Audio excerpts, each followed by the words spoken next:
আজ থেকে ঢাকা-ভাঙা রাজবাড়ী রুটে এক জোড়া কমিউটার ট্রেন চালু হচ্ছে। মাদারীপুরের শিবচর স্টেশন থেকে এর উদ্বোধন করবেন রেলমন্ত্রী মোহাম্মদ জিল্লুল হাকিম। এ বিষয়ে আরও জানাতে সেখান থেকে সরাসরি যুক্ত হচ্ছেন মাহফুজ কামাল। মাহফুজ, নিঃসন্দেহে এটা একটা দারুণ শুরু।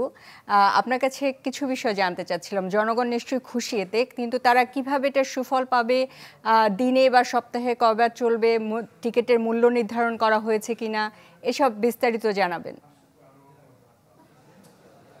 হ্যাঁ, পদ্মা সেতু চালুর পর থেকে আসলে এই অঞ্চলের মানুষের দাবি ছিল ট্রেনের সংখ্যা বাড়ানো।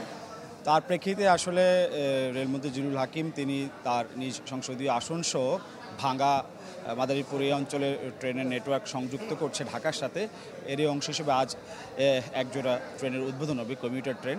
এই ট্রেনের বিষয়ে আসলে আমরা এখন বিস্তারিত জানবো। ট্রেনের মহাপরিচালক রয়েছেন আমাদের সাথে, তার কাছে আরও বিস্তারিত জানবো। আসলে এই ট্রেনটি যে চালু হচ্ছে, এই ট্রেনের সম্পর্কে একটু বলেন। কয় জোড়া ট্রেন, কোন জায়গা থেকে ছাড়বে, ভাড়া কি নির্ধারণ করা হয়েছে? এই ট্রেনটি আমরা এটা ভাঙা ঢাকার মধ্যে মূলত আমরা আপাতত চালু করব। ভবিষ্যতে আমরা এটি ঢাকা থেকে টঙ্গী পর্যন্ত, অথবা এটা ভাঙা থেকে গোপালগঞ্জ থেকে ভাঙা হয়ে ঢাকা টঙ্গী পর্যন্ত বর্ধিত করার পরিকল্পনা আছে। আপাতত আমাদের ভাঙা থেকে ঢাকার মধ্যে এটি চলাচল করবে। এটি কমিউটার হিসেবে চলাচল করবে, অর্থাৎ যাত্রাপথে এটি 4টি জায়গায় এটা যাত্রা বিরতি করে ঢাকাতে যাবে। সকালে যারা ঢাকাতে, বিশেষ করে যারা ছাত্র আছে, ছাত্রী আছে, স্কুল কলেজ ইউনিভার্সিটি, অথবা যারা বিভিন্ন দাপ্তরিক কাজে ঢাকায় প্রতিদিন যাতায়াত করা লাগে, তাদেরকে তাদের কথা মাথায় রেখে আমরা মূলত চিফ হুইপ মহোদয়ের এটি বিশেষ উদ্যোগে মাননীয় মন্ত্রী মহোদয় এবং রেলওয়ের আমাদের পক্ষ থেকে আমরা এই বিষয়টি বিবেচনা নিয়ে ট্রেনটা চালু করার ব্যবস্থা নিয়েছি। এবং সকালে এটি ট্রেন ঢাকায় যাবে।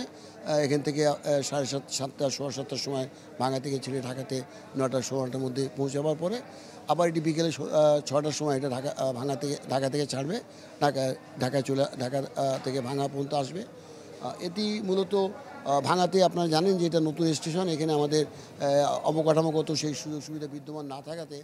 মাহফুজকে ধন্যবাদ। আজ থেকে ঢাকা ভাঙা রাজবাড়ী রুটে কমিউটার ট্রেন চালু হচ্ছে, সে বিষয়ে জানাচ্ছিলেন তিনি।